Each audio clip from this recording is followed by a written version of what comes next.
펜타곤이 폭탄을 터뜨렸습니다. 세계 강대국 순위에서 8위에 머물던 한국.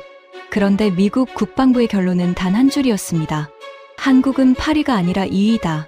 미국 바로 다음, 중국보다 위, 그리고 일본보다 위. 싱가포르의 비공개 안보 포럼이 그 한마디에 발칵 뒤집혔습니다. 중국은 코웃음 쳤고 프랑스는 비웃었습니다. 그런데 가장 격렬하게 반박한 건 한국을 영구적 약소국으로 분류했던 일본 방위성 관료였습니다. 그는 한국을 무너뜨리러 그 자리에 섰습니다. 하지만 그날 밤 무너진 건 한국이 아니라 그 자신의 평생 신념이었습니다. 42명의 세계관이 하나씩 붕괴된 그 새벽. 지금부터 그 충격적인 전말을 공개합니다. 시작하기 전 구독과 좋아요, 그리고 대한민국 파이팅 댓글로 한국을 응원해주세요. 싱가포르의 밤은 습기로 무거웠습니다. 마리나 베이를 내려다보는 컨퍼런스 빌딩 17층. 두꺼운 방음문 안쪽에 세계 11개 나라의 국방 관계자 42명이 모여 있었습니다. 비공개 전략 세션. 기록도 카메라도 없는 자리였죠. 그래서 사람들은 평소보다 솔직했고 평소보다 거칠었습니다. 저는 그날 밤 단 하나의 목적으로 그 방에 앉아 있었습니다. 한국 방위산업을 과대평가하는 흐름에 제동을 걸기 위해서였죠. 저는 타카기 시니치로 일본 방위성 장비국에서 30해를 일한 젠 심의관입니다. 무기 조달과 동맹국 협력, 아시아 안보의 균형. 그 셈법을 평생 다뤄온 사람이었어요. 제 머릿속에는 한 줄의 명제가 콘크리트처럼 박혀 있었습니다. 아시아 안보의 축은 일본이다. 그 축은 흔들린 적이 없다. 단상에는 한 노인이 서 있었습니다. 조나단 휘트모어. 미국 국방부에서 인도태평양 전략을 총괄했던 수석 분석관이었죠. 67이라는 나이가 무색하게 등이 고닫고 백발은 단정하게 빗어 넘겨져 있었습니다. 회색 눈동자는 좌중을 천천히 훑었습니다. 마치 청중 하나하나의 얼굴을 외워두려는 사람처럼요. 그가 첫 슬라이드를 띄웠습니다. 화면에는 세계 강대국 순위표가 떠 있었습니다. 한 권이 있는 기관이 그의 발표한 자료였죠. 1위 미국, 2위 중국, 3위 인도, 4위 독일, 5위 영국, 6위 일본, 7위 프랑스, 그리고 8위에 한국이라는 글자가 박혀 있었습니다. 방 안 곳곳에서 작은 웃음과 끄덕임이 번졌습니다. 다들 만족스러운 표정이었죠. 8위. 그 자리가 한국에게는 과분하다고 생각하는 얼굴들이었습니다.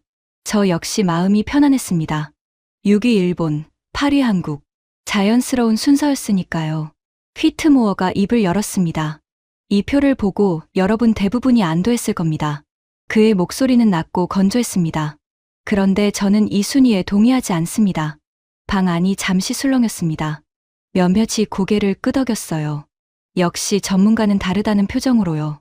한국이 8위씩이나 차지한 게 거품이라고 그렇게 들었던 겁니다. 제 옆자리에 프랑스 관계자도 입꼬리를 올렸습니다. 저도 속으로 생각했습니다. 그래, 한국은 과대평가됐어. 이 미국인도 같은 결론이군. 휘트모어가 화면을 다음 장으로 넘겼습니다. 그리고 마이크에 입을 가까이 댔습니다. 제가 이 순위에 동의하지 않는 이유는 한국이 너무 높게 평가됐기 때문이 아닙니다. 그는 잠시 말을 멈췄습니다. 17층 통유리 너머로 항구의 불빛이 흔들렸습니다. 에어컨 바람이 서늘하게 목덜미를 스쳤어요. 한국은 심각하게 저평가되어 있습니다. 순간 방 안의 공기가 멈췄습니다. 누군가 들고 있던 펜이 테이블 위로 떨어지는 소리가 났습니다. 저는 제 귀를 의심했습니다. 저평가, 8위가 저평가라고? 제가 30년간 추적한 객관 지표로 다시 계산하면. 휘트모어의 목소리가 방 전체를 눌렀습니다. 한국은 8위가 아닙니다. 한국은 2위입니다. 2위. 그 두 글자가 제 가슴에 모처럼 박혔습니다. 미국 바로 다음. 중국보다, 독일보다, 그리고 일본보다 위. 저는 등받이에서 몸을 떼고 앞으로 기울었습니다. 심장이 한 박자 어긋나게 뛰었습니다. 손바닥에 땀이 배었어요. 방 안은 그야말로 발칵 뒤집혔습니다. 42명이 동시에 입을 열었고 항의와 비웃음이 한꺼번에 터졌습니다. 의자 끄는 소리, 헛웃음, 그리고 누군가의 날카로운 외침. 통역 이어폰에서 잡음이 섞여 흘렀습니다. 저는 자리에서 천천히 일어났습니다. 이건 반드시 바로잡아야 했습니다. 제가 이 방에 온 이유가 바로 이 순간을 위해서였으니까요. 분석관님. 제 목소리는 평소보다 높았습니다. 저는 일본 방위성에서 30년을 일했습니다. 무기 조달과 동맹 전략을 직접 다뤘죠. 단언컨대 한국이 이익이라는 건 분석이 아니라 환상입니다. 좌중의 시선이 일제히 저에게 쏠렸습니다. 저는 그 시선의 무게를 등에 업고 말을 이었습니다. 한국은 자원도, 영토도, 인구도 부족한 나라입니다. 침략의 역사도 없고 식민지를 거느린 적도 없습니다. 군사력으로 보면 프랑스가 압도적이고 경제 규모로는 독일과 일본이 위입니다. 그런 나라가 미국 다음이라니 이건 객관이 아닙니다. 방 안 곳곳에서 동의하는 소리가 터졌습니다. 맞다. 옳은 말이다. 그런 웅성거림이 파도처럼 번졌어요. 저는 그 호응을 느끼며 다시 자리에 앉았습니다. 등줄기를 타고 묘한 자신감이 차올랐습니다. 휘트모어는 동요하지 않았습니다. 그저 저를 가만히 바라볼 뿐이었죠. 그 회색 눈동자 속에는 화도, 당황도 없었습니다. 오히려 무언가를 기다리는 사람의 차분함이 있었습니다. 타카기 심의관. 그가 제 이름을 정확히 불렀습니다. 제 경력을 미리 조사해 둔 모양이었습니다. 좋은 반론입니다. 그리고 솔직히 말하면 오늘 이 방에 계신 분들 대부분이 같은 생각을 하고 계실 겁니다. 그가 좌중을 둘러봤습니다. 그래서 오늘 저는 여러분이 알고 있는 세계 질서를 처음부터 다시 써내려가려 합니다. 그리고 왜 한국이 이겨야 하는지 단 하나의 감정도 섞지 않고 증명하겠습니다. 방 안에 무거운 침묵이 깔렸습니다. 저는 팔짱을 끼고 그를 노려봤습니다. 증명해 보시지. 속으로 그렇게 중얼거렸습니다. 하지만 그 순간 저는 알지 못했습니다. 그날 밤이 끝날 무렵 무너지는 것이 한국에 대한 평가가 아니라 제 평생의 신념이 되리라는 것을요. 가장 먼저 일어선 건 중국 측 참석자였습니다. 첸 웨이. 중국 국방대학 전략연구원의 핵심 인물이었죠. 그는 자리에서 일어나지도 않고 등받이에 거만하게 기댄 채 입을 열었습니다. 분석관님, 솔직히 말씀드려도 될까요? 그의 입가에 비웃음이 걸려 있었습니다. 한국 같은 나라는 우리가 마음만 먹으면 하루면 정리됩니다. 인구 14억의 중국과 그 작은 반도를 같은 저울에 올린다는 것 자체가 모욕입니다. 한국은 강대국이 아니라 강대국들 사이에 낀 완충지대일 뿐이에요. 그가 콧방귀를 뀌며 덧붙였습니다. 미국이 우산을 거두는 순간 한국이라는 나라는 지도에서 흐릿해질 겁니다. 그게 현실이죠. 방 안에서 몇몇이 낮게 웃었습니다. 첸 웨이는 그 웃음을 즐기는 듯 어깨를 으쓱했어요. 저는 그의 오만함이 거슬렸지만 결론만큼은 같았기에 굳이 끼어들지 않았습니다. 다음은 프랑스의 마티웨 로랑이었습니다. 그는 우아하게 그러나 더 차갑게 말했습니다. 중국 측 표현은 거칠지만 핵심은 정확합니다. 프랑스는 유엔 안전보장이사회 상임이사국입니다. 핵을 보유하고 있고 전 세계에 군사 거점을 두고 있죠. 한국이 반도체를 잘 만든다는 건 인정합니다. 하지만 강대국이라는 단어는 그렇게 가볍게 쓰는 게 아닙니다. 그가 손가락으로 테이블을 가볍게 두드렸습니다. 분석관님, 무기를 몇 대 수출했다고 강대국이 되는 거라면 이 세상에 강대국은 너무 많아집니다. 또 한 번 웃음이 번졌습니다. 저는 이때다 싶어 다시 입을 열었습니다. 두 분 말씀에 덧붙이겠습니다. 아시아의 안보 질서를 이야기할 때 그 중심은 언제나 일본이었습니다. 우리는 메이지 이래 150년 넘게 아시아를 대표해왔습니다. 한국은 그 질서 속에서 보호받던 후발주자였죠. 한국이 일본보다 위라는 건 역사를 모르는 사람의 착각입니다. 제 말이 끝나자 박수에 가까운 호응이 쏟아졌습니다. 저는 어깨를 폈습니다. 그 방의 분위기는 완전히 우리 쪽으로 기울어 있었어요. 한국을 옹호하는 사람은 단 한 명, 단상의 노인뿐이었습니다. 42대 1명. 저는 이 싸움이 이미 끝났다고 생각했습니다. 비웃음은 점점 더 노골적으로 변했습니다. 첸 웨이는 아예 통역사에게 들으라는 듯 큰 소리로 옆 사람에게 농담을 던졌습니다. 이 분석관, 한국 회사에서 자문료라도 받는 거 아닙니까? 웃음이 또 터졌습니다. 저는 그 농담이 천박하다고 느꼈지만 한편으로는 통쾌하기도 했습니다. 휘트모어의 주장이 그만큼 황당하게 들렸으니까요. 저는 첸 웨이의 얼굴을 다시 봤습니다. 그의 표정에는 한국에 대한 경멸이 노골적으로 묻어 있었습니다. 작은 나라, 시끄러운 나라, 분수를 모르는 나라. 그의 눈빛은 그렇게 말하고 있었죠. 솔직히 그 순간 저는 그와 같은 편이라는 게 약간 불편했습니다. 하지만 그 불편함을 애써 눌렀습니다. 적의 적은 아군이라고 스스로를 설득했죠. 그런데 단 한 사람, 침묵하는 이가 있었습니다. 독일 연방국방부의 군비국장 클라우스 베르거였습니다. 그는 웃지 않았습니다. 비웃지도 끄덕이지도 않았어요.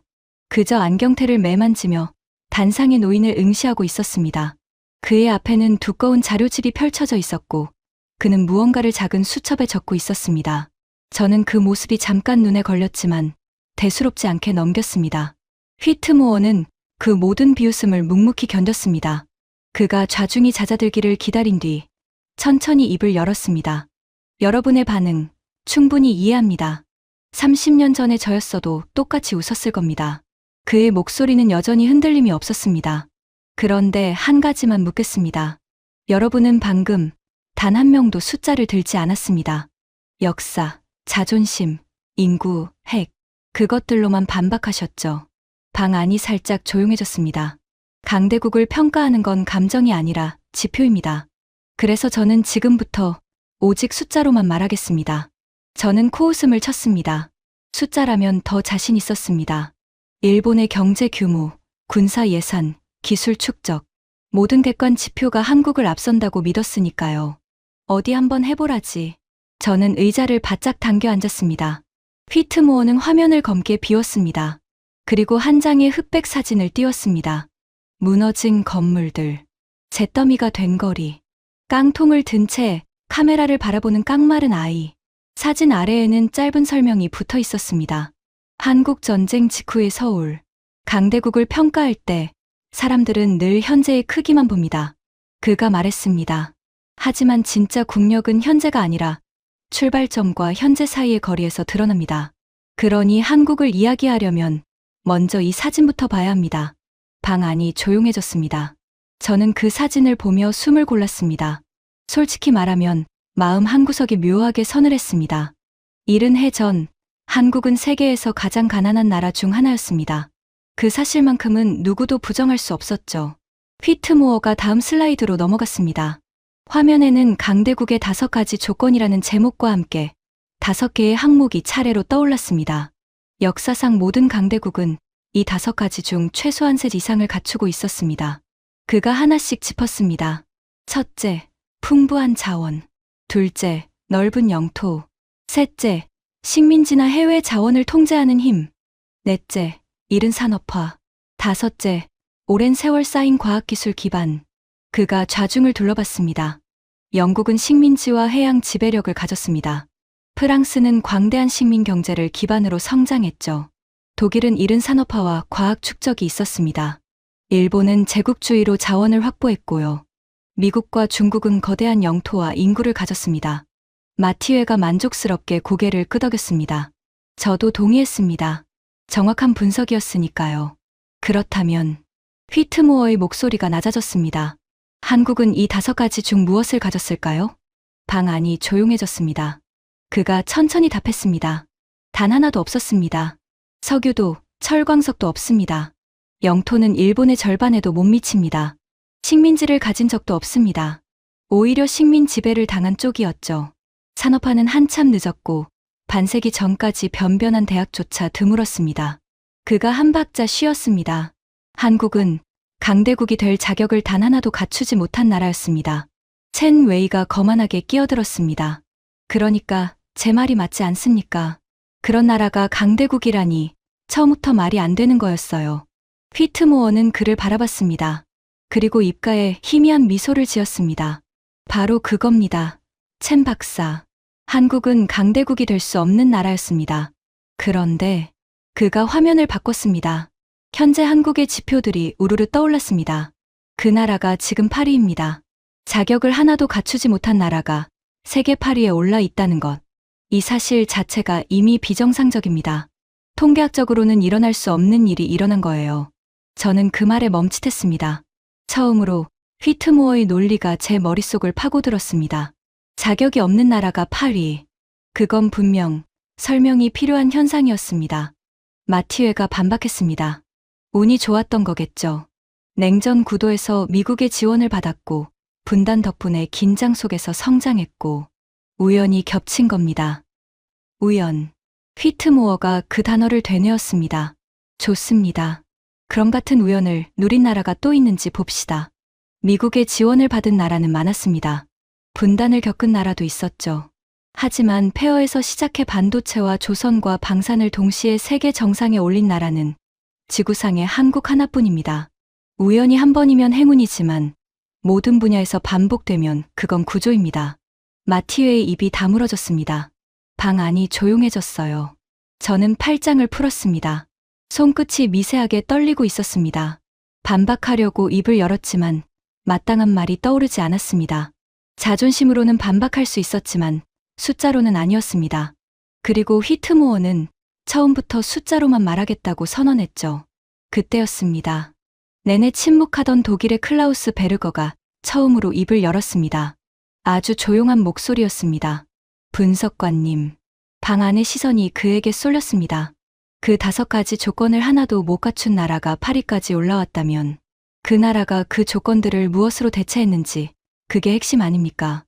휘트모어의 회색 눈동자가 반짝였습니다. 베르거 국장님, 정확합니다. 바로 그게 오늘의 본론입니다. 저는 클라우스를 돌아봤습니다. 독일의 군비국장. 냉정하기로 소문난 그가 비웃음의 합창 속에서 유일하게 다른 질문을 던지고 있었습니다. 저는 그 순간 알 수 없는 불안을 느꼈습니다.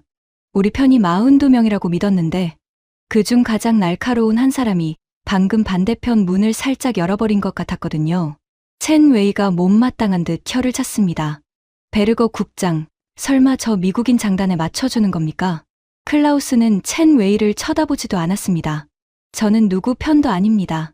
저는 데이터 편입니다. 그 한마디에 방 안의 공기가 미묘하게 흔들렸습니다. 저는 등받이에 몸을 기댔습니다. 하지만 아까처럼 편하지 않았습니다. 목덜미가 서늘했고 가슴 한구석이 답답했습니다. 휘트모어가 다음 슬라이드를 준비하며 말했습니다. 좋습니다. 그럼 가장 먼저 여러분이 가장 자신 있어 하는 무기부터 해체하겠습니다.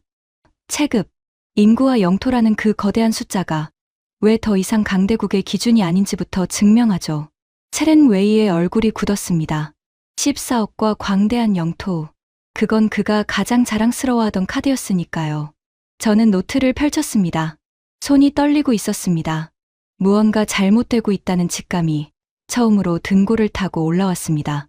하지만 저는 아직 인정할 수 없었습니다. 30년의 신념이 고작 사진 몇 장과 노인의 말 몇 마디로 무너질 수는 없었으니까요. 창밖으로 항구의 불빛이 천천히 흔들렸습니다. 그 밤은 이제 막 시작되고 있었습니다. 휘트모어가 단상을 내려와 칠판 쪽으로 천천히 걸어갔습니다. 67이라는 나이에도 그의 걸음은 흐트러짐이 없었습니다. 그가 검은 마커의 뚜껑을 열었습니다. 딸깍 하는 작은 소리가 조용한 방 안에 유난히 또렷하게 울렸습니다. 그리고 그는 칠판에 숫자를 적기 시작했습니다. 중국 인구 14억, 한국의 27배, 중국 영토, 한국의 96배, 러시아 영토, 한국의 170배. 마커가 칠판을 긁는 소리가 사각사각 이어졌습니다. 저는 그 숫자들을 보며 속으로 안도했습니다. 그래, 바로 그거다. 체급, 결국 강대국은 덩치다. 이 미국인이 제 발등을 찍는구나. 저는 그렇게 생각했습니다. 첸 웨이도 같은 생각이었던 모양입니다. 그는 기다렸다는 듯 의자에 거만하게 등을 기댄 채 입을 열었습니다. 다리까지 꼬고 있었어요. 분석관님, 바로 그겁니다. 이게 현실이에요. 27배의 인구, 96배의 영토. 한국이 이걸 무슨 수로 따라옵니까? 작은 나라는 아무리 발버둥 쳐도 작은 나라일 뿐입니다. 그가 손가락으로 칠판의 숫자를 가리켰습니다. 그 손짓에는 노골적인 우월감이 묻어 있었습니다. 솔직히 말씀드리죠. 우리 중국은 마음만 먹으면 한국 같은 나라 정도는 한 달이면 흡수할 수 있습니다. 그런 나라를 강대국이라 부르는 것 자체가 강대국이라는 단어에 대한 모욕이에요. 방 안 곳곳에서 낮은 웃음이 새어나왔습니다. 첸 웨이는 그 웃음을 즐기듯 어깨를 으쓱했습니다. 저는 그의 표현이 천박하다고 느꼈지만 결론만큼은 같았기에 침묵했습니다. 휘트모어는 마커를 내려놓았습니다. 그리고 첸 웨이를 향해 천천히 몸을 돌렸습니다. 그의 회색 눈동자에는 어떤 동요도 없었습니다. 첸 박사, 맞습니다. 이 숫자들은 압도적입니다. 첸 웨이의 입가에 만족스러운 미소가 번졌습니다. 그가 좌중을 둘러보며 동의를 구했습니다. 그런데 휘트모어가 한 박자 쉬고 덧붙였습니다. 그 한 박자가 방 안의 공기를 미묘하게 바꿔 놓았습니다. 그런데 한 가지만 묻겠습니다. 그렇게 압도적인 체급을 가진 중국이 왜 첨단 반도체 하나를 10년이 넘도록 자력으로 못 만들고 있습니까? 첸 웨이의 미소가 그 자리에서 굳었습니다. 입꼬리가 어색하게 떨렸어요. 그건 미국의 부당한 제재 때문이지. 모르고 하는 소립니까? 그의 목소리가 살짝 높아졌습니다. 제재를 받는 건 한국도 마찬가지입니다. 휘트모어는 차분했습니다. 오히려 한국은 자원도, 원천 장비도, 핵심 소재도 없이 그 분야에서 세계 1위를 지키고 있죠. 첨단 반도체 세계 점유율 38%. 중국은 그 숫자 근처에도 가본 적이 없습니다. 체급이 그렇게 결정적이라면 왜 27배의 인구가 그 한 칸을 못 넘습니까? 14억의 머릿수가 왜 반도체 한 장 앞에서 멈춰섭니까? 방 안이 조용해졌습니다. 체렌 웨이의 얼굴이 붉어졌습니다. 그가 손바닥으로 테이블을 짚으며 목소리를 높였습니다. 반도체 하나로 강대국을 논하는 건 억지입니다. 그건 산업의 영역이지 국력의 영역이 아니에요. 하나가 아닙니다. 휘트모어가 화면을 바꿨습니다. 그래프 여러 개가 한꺼번에 떠올랐습니다. 푸른 막대들이 화면을 가득 채웠습니다. 고부가 가치 선박의 세계 수주 점유율 71%. 이건 단순한 배 장사가 아닙니다. 세계 무역의 혈관을 누가 쥐고 있느냐의 문제입니다. 액화천연가스 운반선, 대형 컨테이너선. 이 배들이 멈추면 세계 경제가 멈춥니다. 그 동맥을 한국이 쥐고 있어요. 거기에 배터리, 디스플레이, 그리고 방위산업까지. 한국은 작은 분야 하나가 아니라 미래 산업의 동맥 여러 개를 동시에 틀어쥐고 있습니다. 그가 칠판으로 돌아가 자신이 적은 숫자들을 손바닥으로 짚었습니다. 여러분, 이 숫자들을 다시 보십시오. 27배의 인구는 강점이 아니라 지금은 먹여 살려야 할 짐입니다. 청년 실업, 빈부격차, 지방정부의 빚. 그 거대한 머릿수가 전부 관리해야 할 위험으로 바뀌었습니다. 96배의 영토는 힘이 아니라 방어하고 통제해야 할 부담입니다. 그가 두 손을 천천히 들어 보였습니다. 마치 거대한 배의 키를 잡은 신용처럼요. 거대한 유조선을 생각해 보십시오. 한 번 방향을 잘못 잡으면 그걸 되돌리는데 몇 시간이 걸립니다. 작은 쾌속정은 그 자리에서 방향을 틉니다. 21세기는 방향을 빨리 트는 쪽이 이기는 시대입니다. 저는 칠판을 다시 봤습니다. 조금 전까지 압도적으로 보이던 그 숫자들이 이상하게도 무거운 짐처럼 느껴지기 시작했습니다. 27배, 96배. 그 숫자들이 갑자기 다르게 읽혔어요. 저는 제 눈을 의심했습니다. 같은 숫자를 같은 자리에서 정반대로 읽고 있었으니까요. 마티웨 로랑이 끼어들었습니다. 그의 목소리에는 아직 여유가 남아 있었습니다. 좋습니다. 중국은 그렇다 칩시다. 그럼 러시아는요? 러시아는 자원도 압도적이고 군사력도 세계 최강급입니다. 한국이 어떻게 러시아를 넘봅니까? 휘트모어가 새 화면을 띄웠습니다. 단 두 줄의 숫자였습니다.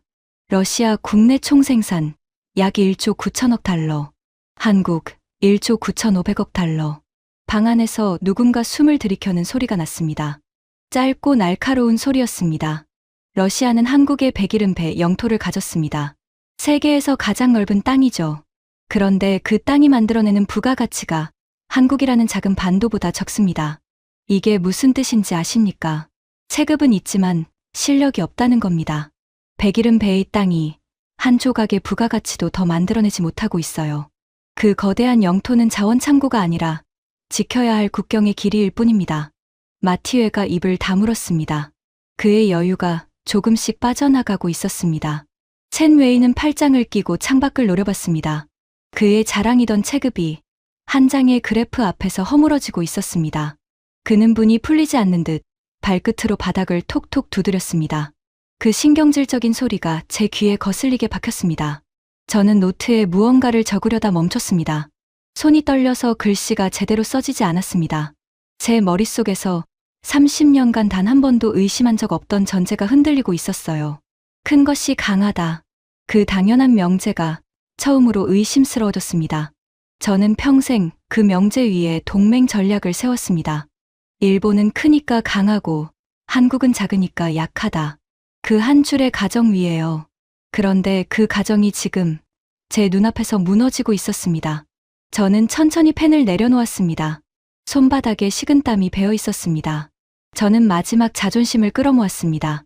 산업은 인정할 수 있었습니다. 하지만 안보는 제 평생의 영역이었습니다. 여기서만큼은 물러설 수 없었어요. 저는 자리에서 일어났습니다. 의자가 뒤로 밀리며 끼익 소리를 냈습니다. 분석관님, 산업은 인정하겠습니다. 한국이 만드는 능력은 대단합니다. 하지만 안보는 다릅니다. 진짜 강대국은 위기의 순간에 결정됩니다. 포탄이 날아오고 도시가 불타고 모두가 절망하는 그 순간 말입니다. 그리고 그 순간 세계가 의지하는 건 결국 미국입니다. 한국이 아니라요. 저는 목소리에 힘을 실었습니다. 이건 제가 30해를 바친 분야였으니까요. 무기 조달, 동맹 전략, 유사시 대응. 여기서만큼은 그 누구에게도 지지 않을 자신이 있었습니다. 한국이 무기를 좀 판다는 건 압니다. 하지만 분석관님, 전쟁은 가장 강한 무기를 가진 쪽이 이깁니다. 미국의 화력은 압도적입니다. 항공모함, 스텔스 전투기, 해구산. 한국이 자주포 몇 대 수출했다고 해서 그 격차가 메워지는 게 아닙니다. 방 안면볕이 고개를 끄덕였습니다. 저는 그 호응을 등에 업고 다시 자리에 앉았습니다. 적어도 안보에서만큼은 제가 이 노인을 막아냈다고 믿었습니다. 휘트모어가 저를 가만히 바라봤습니다. 그 회색 눈빛에 처음으로 어떤 연민 같은 것이 스쳤습니다. 그게 저를 더 불안하게 만들었어요. 이긴 사람을 향한 눈빛이 아니었으니까요. 타카기 심의관, 방위성 장비국에서 30년을 일하셨다고 했죠. 그가 천천히 입을 열었습니다. 그렇다면 누구보다 잘하실 겁니다. 전쟁은 가장 강한 무기를 가진 나라가 이기는 게 아닙니다. 그가 한 박자 쉬었습니다. 그 침묵이 제 가슴을 짓눌렀습니다. 약속한 시간에 무기를 보내는 나라가 이깁니다. 저는 그 자리에서 멈칫했습니다. 입안이 바싹 말랐습니다. 왜냐하면 그 한 문장이 제가 현역 시절 가장 두려워하던 진실이었으니까요. 가장 강한 칼도 손에 쥐어지지 않으면 쇳덩이일 뿐입니다. 저는 그걸 누구보다 잘 알고 있었습니다. 휘트모어가 화면을 바꿨습니다. 여러 나라 언론의 헤드라인이 한꺼번에 떠올랐습니다. 붉은 글씨로 강조된 단어들이 화면을 가득 채웠습니다. 동맹국, 무기 인도, 최대 18달 지연. 유럽 각국, 대체 공급처 긴급 모색. 약속된 전차, 창고에서 잠자다. 세계 곳곳에서 전쟁과 위기가 터졌을 때 수많은 나라가 미국에 무기를 요청했습니다. 전차, 미사일, 포탄. 그런데 미국은 약속을 지키지 못했습니다. 주력 전차의 인도가 1년 넘게 밀렸고 방공 미사일은 1년 반이 밀렸습니다. 포탄 생산 능력은 수요의 발끝도 따라가지 못했죠. 세계 최강의 무기를 가진 나라가 그 무기를 제때 건네지 못한 겁니다. 그가 다음 화면을 띄웠습니다. 이번에는 한국 방산의 납품 기록이었습니다. 깔끔한 표 하나가 떠올랐습니다. 폴란드는 한국에 K9 자주포를 주문했습니다. 계약 후 첫 인도까지 단 11주, 석 달도 안 됩니다. 노르웨이가 K2 전차를 긴급 요청하자 한국은 즉시 전력화에 들어갔습니다. 핀란드는 한국을 가장 신뢰할 수 있는 파트너라고 공식 발표했고요. 이건 빈말이 아니라 계약서에 적힌 날짜로 증명된 신뢰입니다. 방 안이 조용해졌습니다. 휘트모어의 목소리가 더 낮게 깔렸습니다. 그리고 한 가지 더. 한국의 연간 포탄 생산 능력은 미국의 9배입니다.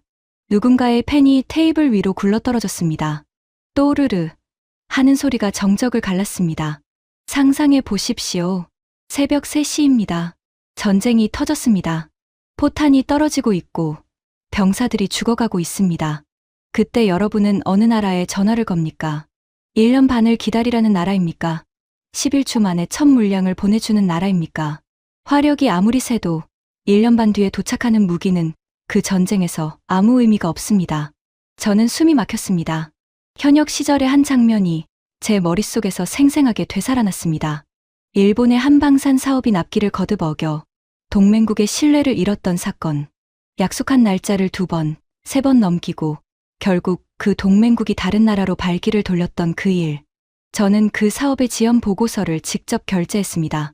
결제란에 도장을 찍던 제 손이 그날 미세하게 떨렸던 것까지 기억납니다. 그때 처음으로 저는 깨달았습니다. 무기의 성능보다 약속의 무게가 더 크다는 것을요. 가장 정교한 무기도 전장에 늦게 도착하면 고철입니다. 저는 그 진실을 알면서도 평생 외면해 왔습니다. 일본은 강하다는 믿음을 지키고 싶어서요. 휘트모어가 결정적인 자료를 띄웠습니다. 한 강대국의 내부 전략 분석 보고서였습니다. 흥미롭게도 이 분석을 가장 먼저, 가장 냉정하게 내놓은 건 한국의 경쟁국이었습니다. 적의 평가만큼 정직한 건 없죠. 그들의 보고서엔 이렇게 적혀 있었습니다. 서방에서 가장 신뢰받는 무기 공급국은 이제 미국이 아니라 한국이다. 방 전체가 술렁였습니다. 의자 끄는 소리, 낮은 탄식이 여기저기서 터졌습니다. 왜 적국이 한국을 가장 경계할까요? 한국은 약속을 지키고 시간을 엄수하고 품질을 보증하기 때문입니다. 전쟁에서 이건 무기의 성능보다 중요합니다. 21세기 안보의 핵심은 화력이 아니라 신뢰입니다. 그리고 그 신뢰 패권이 지금 미국에서 한국으로 천천히 이동하고 있습니다. 저는 천천히 자리에 앉았습니다. 다리에 힘이 풀렸습니다. 제 평생의 전문 분야에서 저는 방금 가장 아픈 곳을 정확히 찔렸습니다. 반박할 수 없었어요. 왜냐하면 그게 사실이었으니까요. 제가 이 방의 그 누구보다도 잘 아는 사실이었습니다. 그때 내내 한마디도 하지 않던 클라우스 베르거가 두꺼운 자료집을 천천히 덮었습니다. 그가 자료집 표지를 손바닥으로 한번 쓸어내린 뒤 또박또박 말했습니다. 분석관님, 인정하겠습니다. 방 안의 시선이 일제히 그에게 쏠렸습니다. 독일 연방군도 똑같은 경험을 했습니다. 우리도 일부 핵심 장비를 한국에서 들여왔습니다. 자존심 상하는 일이었죠. 우리는 한때 세계 최고의 무기를 만들던 나라였으니까요. 그런데 우리가 한국을 선택한 이유는 단 하나였습니다. 그들이 약속을 지켰기 때문입니다. 날짜를 어기지 않았고 품질에 거짓이 없었습니다. 그게 전부입니다. 방 안에 충격이 번졌습니다. 독일의 군비국장이 공개석상에서 한국의 신뢰를 인정한 겁니다. 비웃음의 합창 속에서 첫 번째 균열이 생긴 순간이었습니다. 첸 웨이가 발끈하며 자리에서 몸을 일으켰습니다. 베르거 국장, 지금 적국 편을 드는 겁니까? 독일이 언제부터 그렇게 줏대가 없었습니까? 클라우스는 첸 웨이를 똑바로 바라봤습니다. 그의 표정은 얼음처럼 차가웠습니다. 저는 누구 편도 들지 않습니다. 저는 사실을 말하는 겁니다. 그게 박사님께 불편하게 들린다면 그건 제 문제가 아니라 박사님 문제겠죠. 첸 웨이의 얼굴이 일그러졌습니다. 그가 무언가 더 쏘아붙이려다 입을 다물었습니다. 마땅한 반박이 없었던 겁니다. 그는 분풀이하듯 손바닥으로 테이블을 내리쳤습니다. 쾅 하는 둔탁한 소리가 방 안에 울렸습니다. 물잔 속 물이 출렁였습니다. 저는 그 모습을 보며 묘한 감정에 휩싸였습니다. 조금 전까지 가장 거만했던 자가 빈손으로 우기다 못해 테이블을 내리치는 모습, 그건 통쾌하면서도 어딘가 처량했습니다. 그리고 동시에 저는 깨달았습니다. 불과 1시간 전까지 저 역시 저렇게 빈손으로 우기고 있었다는 것을요. 다만 저는 테이블을 내리치지 않았을 뿐 마음속으로는 똑같이 발버둥 치고 있었습니다. 창밖의 밤바다가 조금씩 검은 빛을 잃어가고 있었습니다. 휘트모어가 짧은 휴식을 선언했습니다. 10분. 사람들이 무거운 표정으로 일어나 한쪽에 마련된 커피로 향했습니다.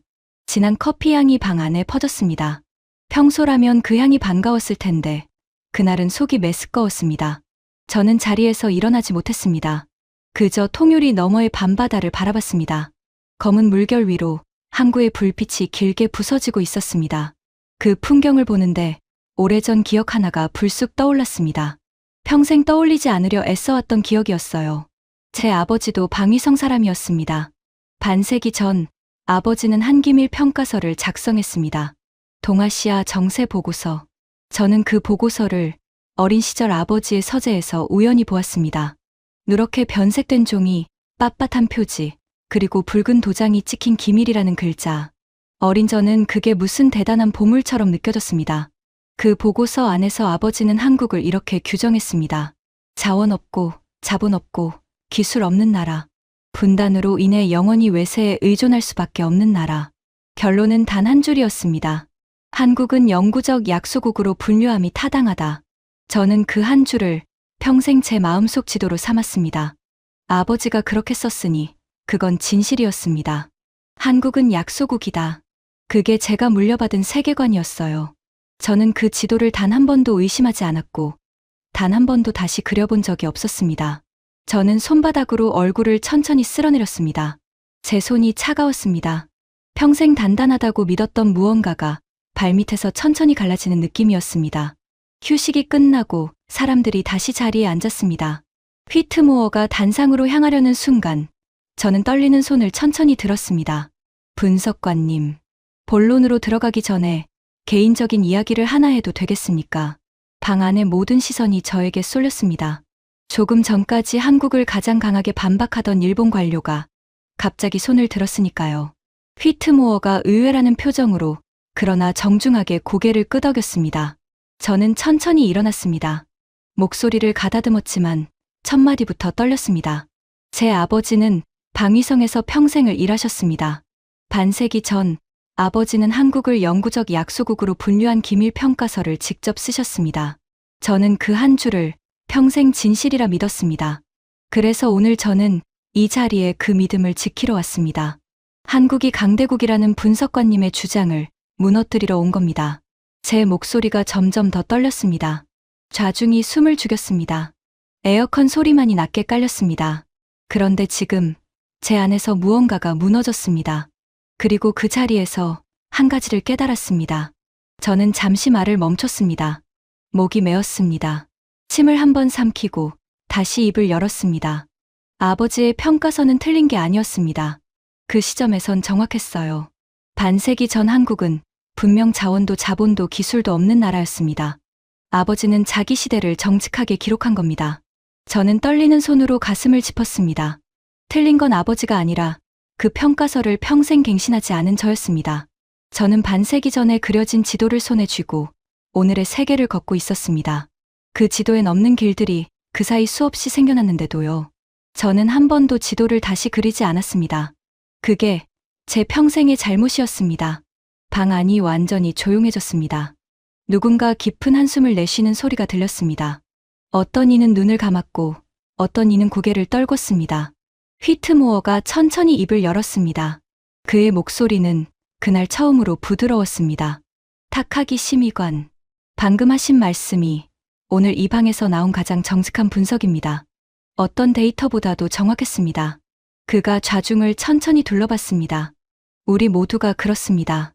우리는 각자 아버지 세대가 그려준 지도를 손에 쥐고 있습니다.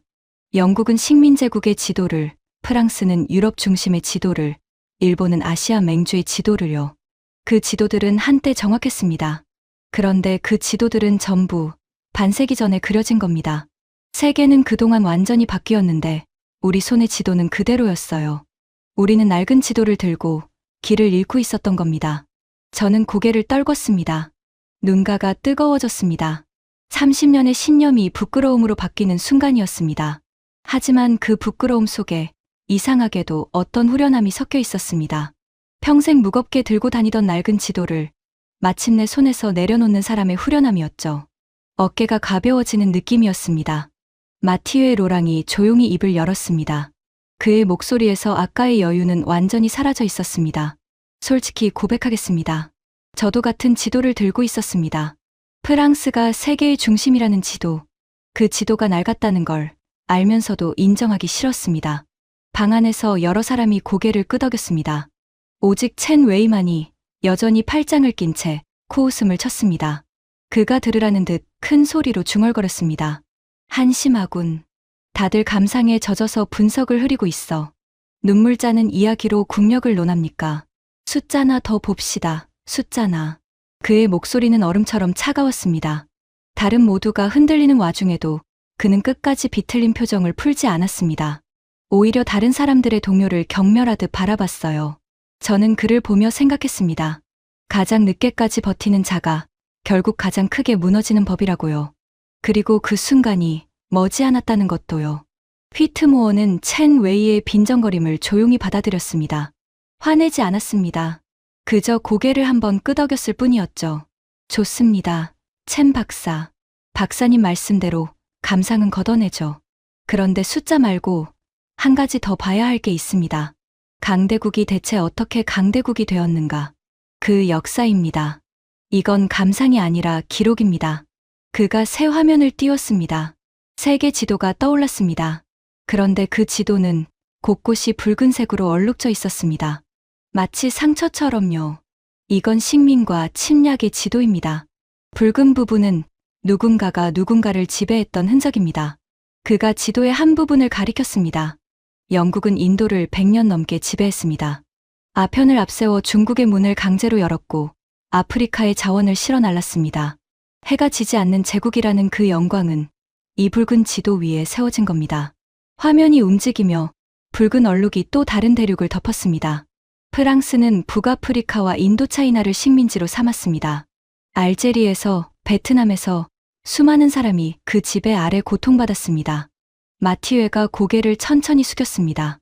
화면 속 붉은 얼룩이 프랑스의 옛 식민지를 정확히 덮고 있었으니까요.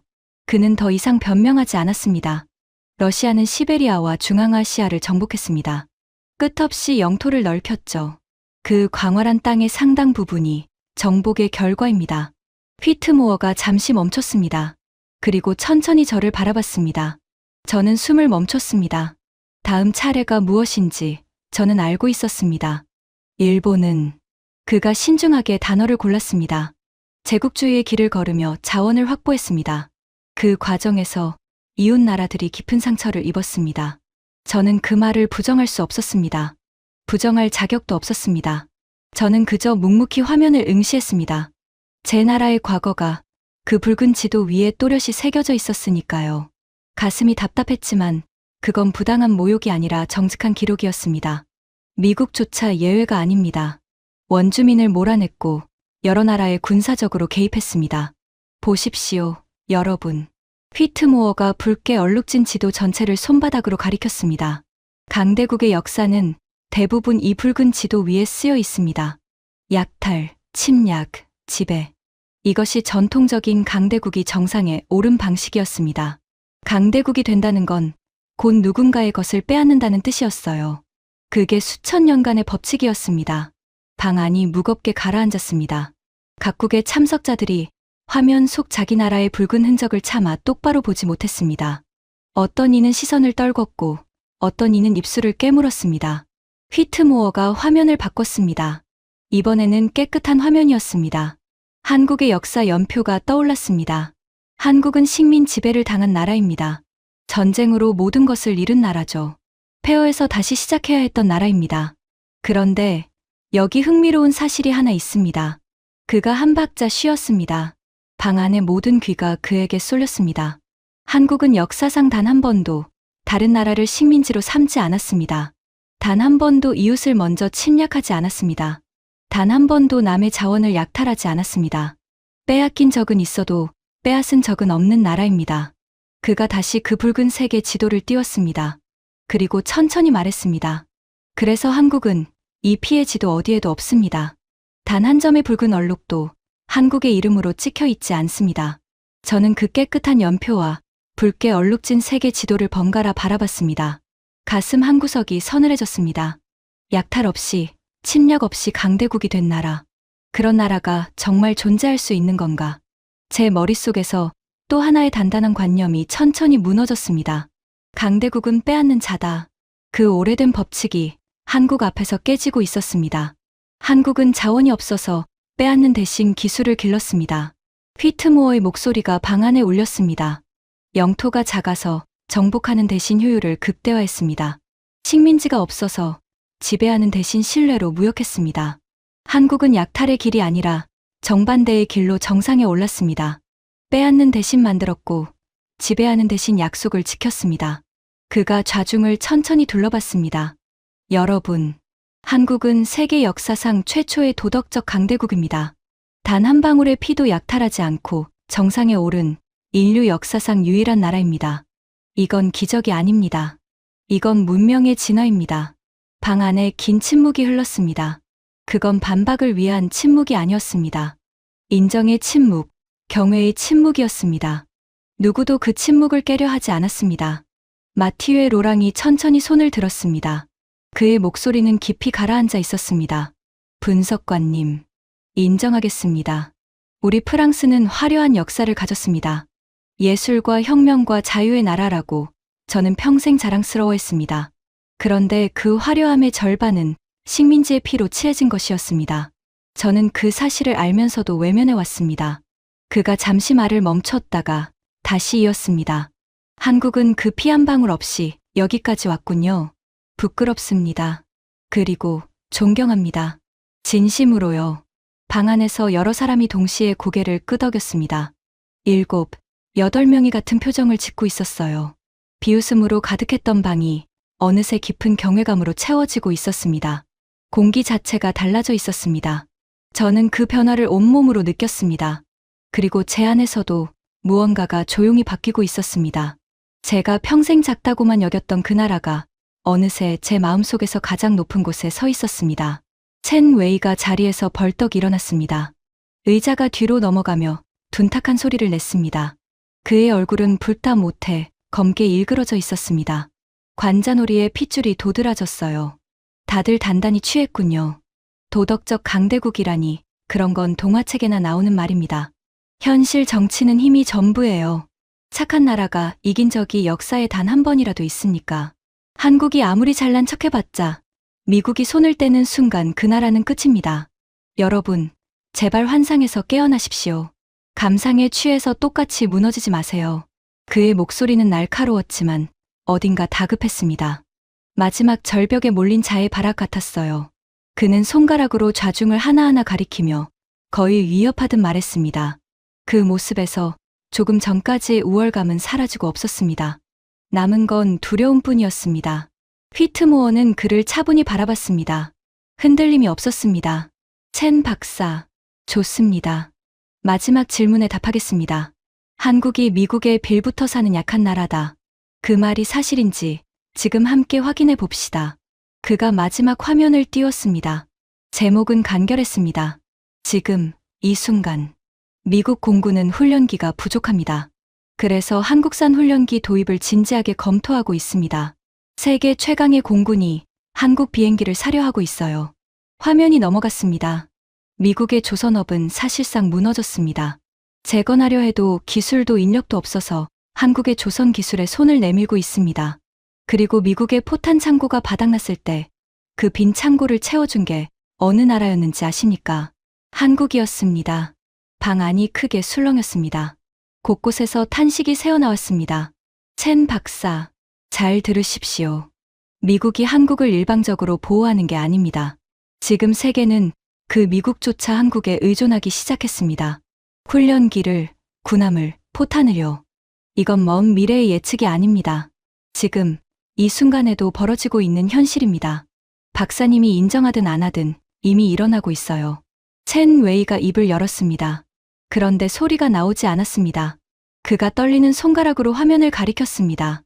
그건 일시적인 거고, 곧 미국이 회복할 거고, 10년째 일시적입니까? 휘트모어가 조용히 되물었습니다.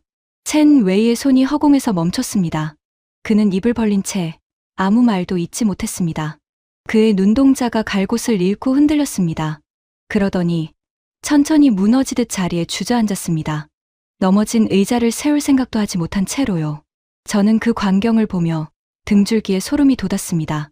조금 전까지 이 방에서 가장 거만했던 자가 단 한마디의 질문 앞에서 한마디도 못하고 무너지는 모습, 그건 통쾌하면서도 어딘가 두려운 광경이었습니다. 진실 앞에서는 어떤 오만도 결국 무릎을 꿇는다는 걸 두 눈으로 본 셈이었으니까요. 휘트모어가 다시 칠판으로 걸어갔습니다. 그리고 마지막 문장을 천천히 적었습니다. 강대국은 현재의 크기가 아니라 움직이는 방향이 결정한다. 그가 마커를 내려놓고 좌중을 천천히 돌아봤습니다. 여러분, 제가 맨 처음에 보여드린 그 순위표, 한국 8위. 이제 다시 묻겠습니다. 자원도 영토도 없이 8위에 오른 나라, 약속을 지켜 세계의 신뢰를 가져간 나라, 단 한 방울의 피도 빼앗지 않고 정상에 오른 유일한 나라, 그런 나라가 정말 8위입니까? 방 안에 누구도 입을 열지 못했습니다. 대답할 수 있는 사람이 없었던 겁니다. 제 결론은 처음과 똑같습니다. 한국은 8위가 아닙니다. 한국은 2위입니다. 미국 바로 다음, 중국보다 위, 그리고 그가 잠시 저를 바라봤습니다. 그 회색 눈동자가 저를 향해 멈췄습니다. 일본보다 위입니다. 저는 그 말을 들으며 천천히 고개를 끄덕였습니다. 부정하지 않았습니다. 부정할 수 없었으니까요. 제 손에 평생 들려있던 반세기 전의 지도가 마침내 손가락 사이로 미끄러져 바닥에 떨어졌습니다. 그리고 이상하게도 마음이 한결 가벼웠습니다. 창밖의 밤바다가 어느새 푸르스름하게 밝아오고 있었습니다.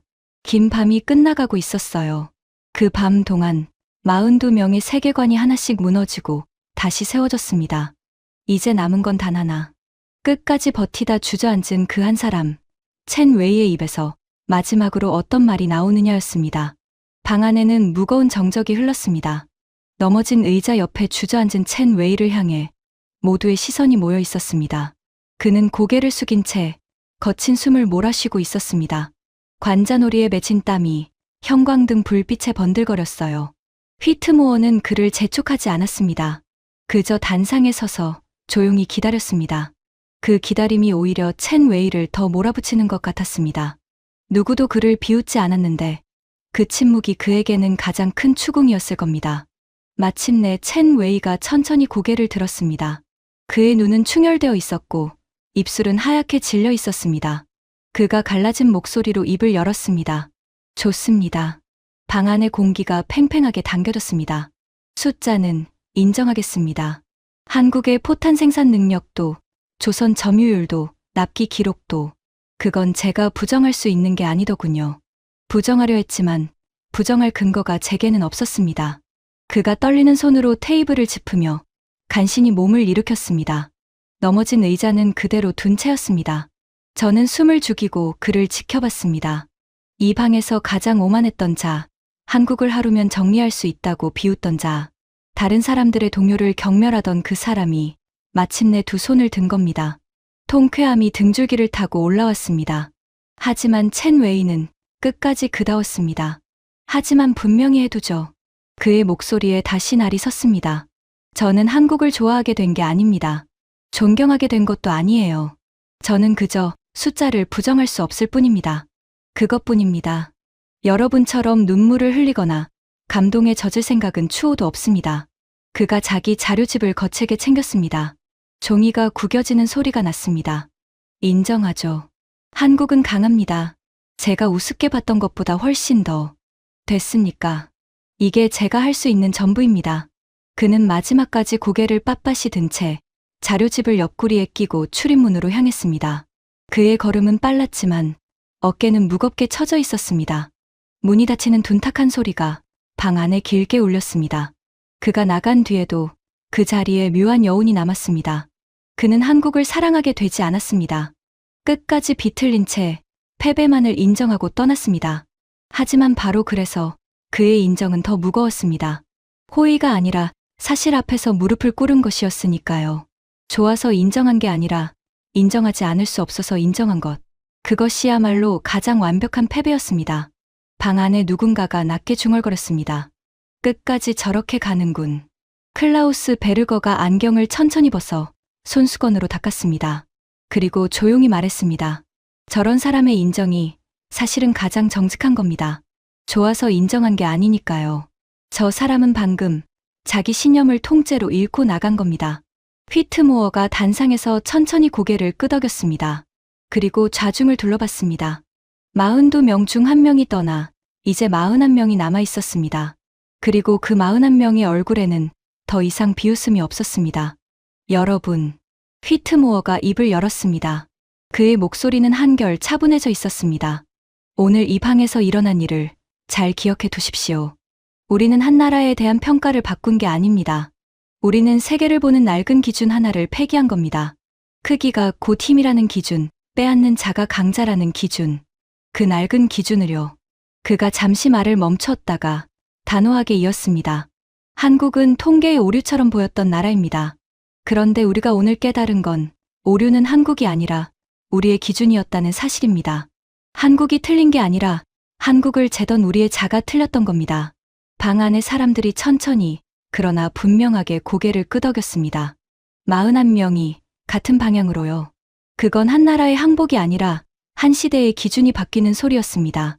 저는 그 광경을 바라보며 가슴이 묵직해졌습니다.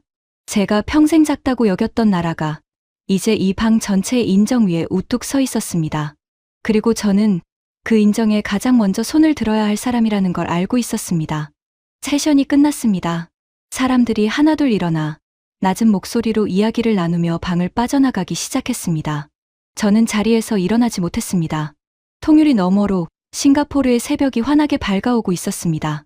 검은 밤바다가 어느새 푸른빛으로 다시 은빛으로 물들어가고 있었어요. 저는 가방에서 낡은 수첩 하나를 꺼냈습니다. 그 안에는 제가 평생 간직해 온 한 장의 종이가 끼워져 있었습니다. 아버지의 평가서 그 마지막 페이지의 복사본이었습니다. 누렇게 바랜 종이 위에 아버지의 단정한 글씨가 또렷했습니다. 한국은 영구적 약소국으로 분류함이 타당하다. 저는 그 한 줄을 오래도록 바라봤습니다. 어린 시절 아버지의 서재에서 처음 그 문장을 읽었던 날이 떠올랐습니다. 그날 저는 그 한 줄을 세상의 진리로 받아들였습니다. 그리고 반세기가 넘도록 단 한 번도 그 문장을 의심하지 않았습니다. 손끝이 떨렸습니다. 눈가가 뜨거워졌습니다. 아버지, 당신은 틀리지 않았습니다. 그 시절의 한국은 정말로 그런 나라였으니까요. 당신은 당신의 시대를 정직하게 기록했을 뿐입니다. 틀린 건 그 기록을 평생 한 번도 다시 펴보지 않은 저였습니다. 저는 당신이 물려준 지도를 평생 새로 그리지 않았습니다. 그게 제 잘못이었어요. 저는 수첩의 빈 페이지를 펼쳤습니다. 그리고 떨리는 손으로 펜을 들었습니다. 한 줄을 천천히 적어 내려갔습니다. 한국은 빼앗지 않고 정상에 오른 최초의 도덕적 강대국이다. 다음 세대의 평가는 여기서부터 다시 시작되어야 한다. 펜을 내려놓는 순간 눈물 한 방울이 종이 위로 떨어졌습니다. 글씨가 살짝 번졌습니다. 하지만 저는 그 번진 글씨를 닦지 않았습니다. 그것이 제가 평생 들고 다닌 낡은 지도를 마침내 내려놓는 정직한 흔적이었으니까요. 저는 그 자리에서 한참을 앉아 있었습니다. 부끄러움과 후련함이 동시에 밀려왔습니다. 30년의 신념이 무너진 자리에 이상하게도 더 넓은 세계가 펼쳐지고 있었습니다. 낡은 지도를 버리고 나니 비로소 진짜 세계가 보이기 시작한 겁니다. 그때 누군가 제 어깨에 손을 얹었습니다. 휘트모어였습니다. 그가 제 옆에 조용히 앉았습니다. 괜찮으십니까, 심의관? 저는 고개를 끄덕였습니다. 그리고 천천히 입을 열었습니다. 분석관님, 오늘 저는 한 나라에 대해 배운 게 아니었습니다. 저는 오늘 저 자신에 대해 배웠습니다. 제가 얼마나 오랫동안 낡은 지도 한 장에 갇혀 살았는지를요. 휘트모어가 잔잔하게 미소 지었습니다. 그걸 깨닫는데 평생이 걸리는 사람도 있습니다. 심의관께서는 오늘 밤에 깨달으셨고요. 그것만으로도 충분합니다. 그가 창밖의 새벽을 바라보며 말했습니다. 제 스승은 오래전에 말씀하셨습니다. 다음 세기의 중심은 한국이 될 거라고. 그때 모두가 비웃었죠. 자원도 없는 작은 분단 국가가 무슨 중심이냐고요. 저는 그 예언을 평생 검증해 왔습니다. 그리고 오늘에야 그 검증을 끝냈습니다. 스승의 말씀이 옳았습니다. 저는 그 말을 들으며 다시 창밖을 바라봤습니다. 싱가포르의 항구 위로 아침 해가 완전히 떠올라 있었습니다. 그 빛이 바다 위에 길게 부서지며 온 도시를 환하게 비추고 있었습니다. 문득 한 가지 생각이 떠올랐습니다. 반세기 전 폐허의 사진 속 깡통을 들고 카메라를 바라보던 그 깡마른 아이.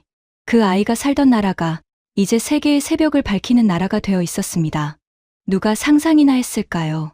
잿더미에서 시작한 나라가 한 세기도 지나기 전에 세계 질서의 기둥이 되리라는 것을요. 저는 자리에서 천천히 일어났습니다. 수첩을 가슴에 품고 방을 나섰습니다. 복도를 걸으며 저는 조용히 다짐했습니다. 일본으로 돌아가면 가장 먼저 할 일이 있다고요. 후배들에게 말해주겠다고. 우리가 들고 있는 지도가 낡았다고. 이제는 다시 그려야 할 때라고요. 그리고 또 하나, 제 아들에게도 말해주려 합니다. 할아버지가 쓴 그 평가서는 그 시대의 정직한 기록이었다고. 하지만 너는 내 시대의 지도를 스스로 그려야 한다고. 낡은 지도를 물려받되 그 위에 갇히지는 말라고요. 여러분, 오늘의 이야기는 여기까지입니다. 폐허에서 시작한 나라가 빼앗지 않고도 세계의 정상에 오를 수 있다는 것. 크기가 아니라 방향이, 약탈이 아니라 신뢰가 새로운 시대의 힘이 된다는 것. 그 증거가 지금 우리 눈앞에 서 있습니다. 그 이름은 대한민국입니다. 한 일본 관료의 낡은 지도가 무너진 그 새벽처럼 세계의 낡은 기준도 하나씩 무너지고 있습니다. 그리고 그 자리에 한국이라는 새로운 기준이 천천히 세워지고 있습니다. 지금까지 일본 방위성 관료 타카기 시니치로가 싱가포르 안보 포럼에서 경험한 충격적인 이야기였습니다. 폐허에서 시작한 대한민국이 빼앗지 않고도 세계의 정상에 올랐다는 것. 이 자랑스러운 이야기가 더 많은 분들께 닿을 수 있도록 널리 공유해 주세요. 작은 자부심이 큰 힘이 됩니다. 구독과 좋아요도 부탁드립니다. 지금까지 감동 새벽이었습니다. 감사합니다.